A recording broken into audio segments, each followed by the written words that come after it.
उसके दो ग्रुप्स होते हैं, एक होता है कैरियर ग्रुप, एक होता है लीविंग ग्रुप। तो कैरियर ग्रुप जो है ये उसका पर्टिकुलर कैरेक्टर डिफाइन करता है कि क्या किस एरिया में वो काम करेगा, कैसे उसका कैरेक्टर रहेगा। लीविंग ग्रुप क्या होता है? लीविंग ग्रुप होता है जो इस प्लैटिनम को छोड़ देता है जब भी वो वाटर में या NaCl के कांटेक्ट में आएगा। तो ये जो लीविंग ग्रुप है ना, मतलब अमोनिया क्लोराइड, ये दोनों छूट जाएंगे। सिमिलरली कार्बोप्लाटिनम में अमोनिया और ऑक्सीजन वाला बड़ा ग्रुप ये छोड़ जाएगा। तो लीविंग ग्रुप छूट जाता है, कैरियर ग्रुप रह जाता है। कैरियर ग्रुप से ही उसकी एक्टिविटी डिफाइन होती है, ठीक है।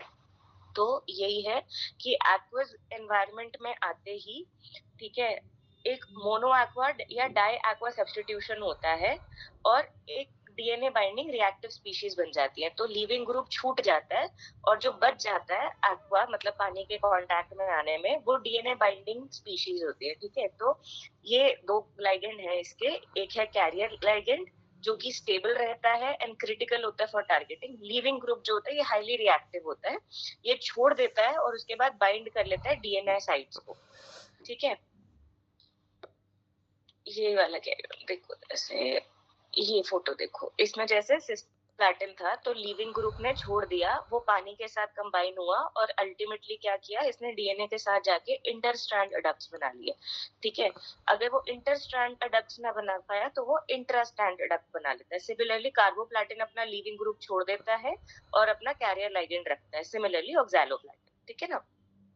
तो इनमें जो है मैकेनिज्म ऑफ एक्शन कैसे होता है? मैकेनिज्म ऑफ एक्शन उनका होता है कि पहले तो ये जो मॉलिक्यूल्स हैं ये सेल में घुसेंगे, ठीक है।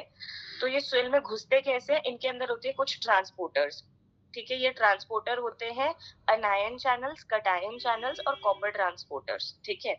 तो ये अनायन चैनल और कटायन चैनल और कॉपर ट्रांसपोर्टर हमें क्यों याद रखने हैं? क्योंकि यही अल्टीमेटली इनका रेजिस्टेंस का मैकेनिज्म बनाते हैं कि जिस चीज से घुसने की कोशिश करते हैं सेल में, अगर उन्हीं को अल्टर कर दिया जाए तो फिर मॉलिक्यूल अंदर घुस नहीं पाता। तो अनायन चैनल जो है वो सिस्प्लैटिन और कार्बोप्लाटिन में है और कटायन चैनल भी जो है वो सिस्प्लैटिन और ऑक्सैलिप्लाटिन में है, कार्बोप्लाटिन में नहीं है। इसका मतलब anything that acts on cation transporters will not work on carboplatin, ठीक है।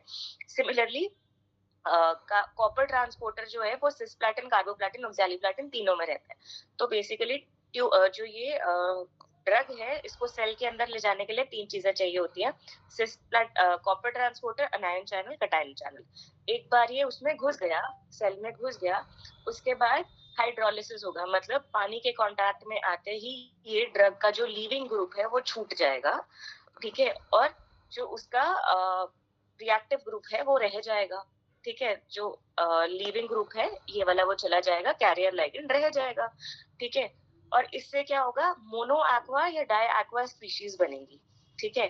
जब हम देखते थे सिस्प्लैटिन, तो सिस्प्लैटिन में बाहर जो है वो, जो सिस्प्लैटिन जो है सेल के बाहर रिएक्टिव नहीं रहता है, वो अंदर रिएक्टिव रहता है क्योंकि उसमें अपने में क्लोराइड कॉन्सेंट्रेशन बहुत ज्यादा है। ये हमने देखा था ना, सिस्प्लैटिन में खुद में क्लोराइड कॉन्सेंट्रेशन बहुत ज्यादा है, तो इसको सेल के बाहर अनरिएक्टिव रखता है। तो जब वो अंदर आता है पानी के साथ घुलता है एंड फिर उसके बाद जब रिएक्टिव स्पीशीज बनाता है तो वो रिएक्टिव हो जाता है। So once it enters inside the cell by transporters, it undergoes aquation reactions, फिर बिकम्स रिएक्टिव, ठीक है। रिएक्टिव करके क्या बनता है, ये DNA लीजन्स बनाता है, या तो इंट्रा स्ट्रैंड क्रॉस लिंक्स बनाता है या इंटर स्ट्रैंड क्रॉस लिंक्स बनाता है। ज्यादा कॉमन क्या होते हैं, इंट्रा स्ट्रैंड क्रॉस लिंक्स ज्यादा कॉमन होते हैं, ठीक है। फिर एक चीज याद रखेंगे कि क्योंकि कार्बोप्लाटिन जो है इसमें डाई कार्बोक्सिलेट लाइगेंड्स थे, ये हम देख रहे थे, इसमें डाई कार्बोक्सिलेट लाइगेंड्स है, ठीक है।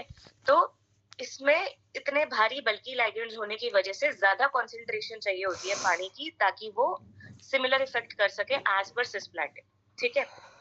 फिर उसके बाद ये क्रॉस लिंक्स बनाने के बाद वो कोशिश करेगा कि, तो उसने बॉडी को एक वो दे दिया, स्टिमुलस दे दिया कि भैया क्रॉस लिंक्स बन गए हैं, अब या तो रिपेयर करो या एपोप्टोसिस करो, ठीक है। तो क्या करके कौन से मैकेनिज्म्स वो एक्टिवेट करेगा अपने आप को रिपेयर करने के लिए? दो मैकेनिज्म्स, न्यूक्लियोटाइड एक्सcision रिपेयर कोशिश करेगा कि न्यूक्लियोटाइड एक्सcision रिपेयर के थ्रू हो जाए, ये प्राइमरी मैकेनिज्म है प्लैटिनम DNA डक्ट्स को रिपेयर करने का, ठीक है। दूसरा वो कहता है मिसमैच रिपेयर, वो मिसमैच रिपेयर को भी एक्टिवेट करने की कोशिश करता है। यहीं पे हमें याद रखना है कि मिसमैच रिपेयर सिस्प्लैटिन की सेंसिटिविटी है, मतलब सिस्प्लैटिन कोशिश करता है, सिस्प्लैटिन की वजह से जो एडप्ट्स बनते हैं वो कोशिश करते हैं अपने आप को मिसमैच रिपेयर से करेक्ट करने की। ऑक्सैलियोप्लाटिन नहीं करता। ऑक्सैलियोप्लाटिन कंप्लीटली न्यूक्लियोटाइड एक्सcision रिपेयर पे डिपेंडेंट है। इसी का मतलब है कि अगर कोई पेशेंट एमएमआर डेफिशिएंट यानी एमएसआई हाई होगा, ठीक है, अगर सिस्प्लैटिन के बनाए हुए अडक्ट्स को दो मैकेनिज्म रिपेयर या अपोप्टोसिस कर रहे हैं, वो दो मैकेनिज्म न्यूक्लियोटाइड एक्सcision रिपेयर और मिसमैच रिपेयर है, ठीक है। तो अगर somebody who does not have mismatch वाला repair mechanism, he is MSI high, so he will have reduced sensitivity to cisplatin, क्योंकि उसका तो सिर्फ एक रिपेयर मैकेनिज्म रह गया, न्यूक्लियोटाइड एक्सcision रिपेयर, ठीक है। On the other hand, oxaliplatin is not at all dependent on mismatch repair. वो अपना पूरा का पूरा रिपेयर एक बार फिर से बताना क्या बताया एमएमआर का। तो ये जो लिंक्स बने थे, ये जो डीएनए लिंक्स बने थे, तो जब बॉडी में ये डीएनए लिंक्स बनते हैं तो बॉडी अपने आप को बोलती है कि भैया डीएनए में गड़बड़ हो गई है, इसको रिपेयर करने की जरूरत है, ठीक है। तो ये जो रिपेयर है ये दो मैकेनिज्म से होता है, ठीक है, या तो न्यूक्लियोटाइड एक्सcision रिपेयर या मिसमैच रिपेयर, ठीक है। न्यूक्लियोटाइड एक्सcision रिपेयर सब टाइप के प्लैटिनम्स में कॉमन रहेगा। सिस प्लैटिन में और एक मैकेनिज्म होता है MMR deficient, MMR repair mechanism उसका भी होता है। तो सिस्प्लैटिन रिपेयर्स इटसेल्फ और undergoes apoptosis by two mechanisms, either nucleotide excision और मिसमैच रिपेयर। तो अगर किसी का मिसमैच रिपेयर डेफिशिएंट है, वो एमएसआई हाई है, अगर वो एमएसआई हाई है और उसका मिसमैच रिपेयर डेफिशिएंट है, तो वो उस मैकेनिज्म के थ्रू रिपेयर या एपोप्टोसिस दोनों नहीं करवा पाएगा, ठीक है। अगर एपोप्टोसिस नहीं होगा तो कैंसर सेल मरेगा नहीं, ठीक है।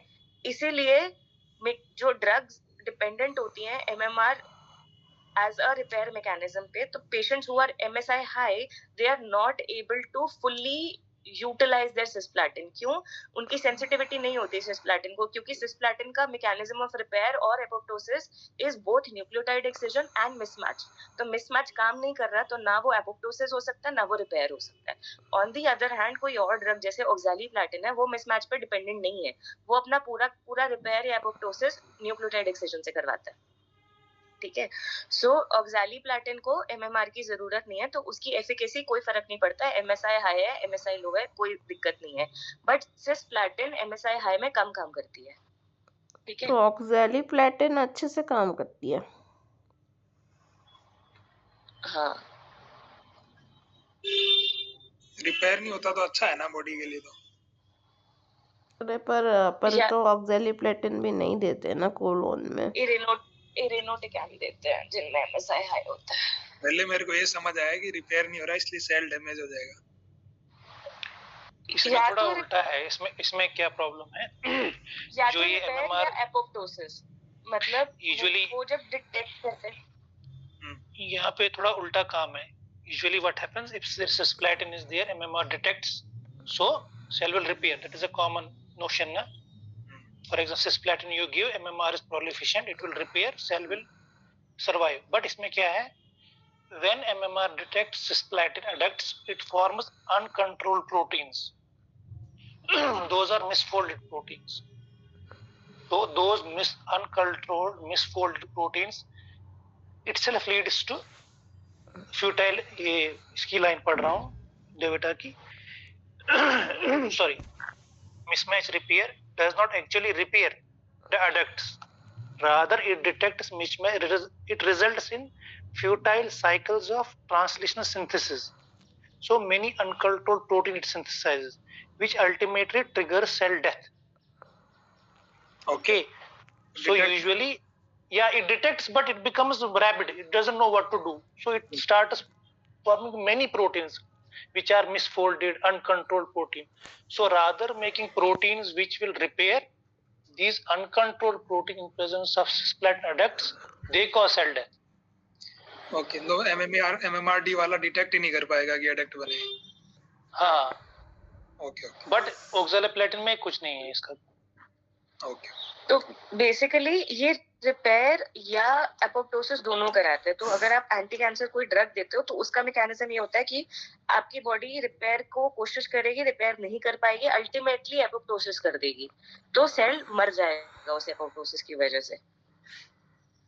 तो ये उनका एंटी कैंसर मैकेनिज्म है। तो usually platinums they only rely on ये nucleotide excision. Cisplatin on the other hand relies on both nucleotide excision also, mismatch also. ठीक तो है। why we are not giving oxaliplatin, ये मेरा क्वेश्चन है। Response भी देखते होंगे ना, रेस्पॉन्स साइड इफेक्ट आ रहा है कि नहीं आ रहा, ये तो एक मैकेनिज्म हो गया होगा। यूजली फॉलफॉक्स देते हैं ना, तो फॉलफॉक्स नहीं देते, यहाँ पे इरनोटिकैन देते हैं।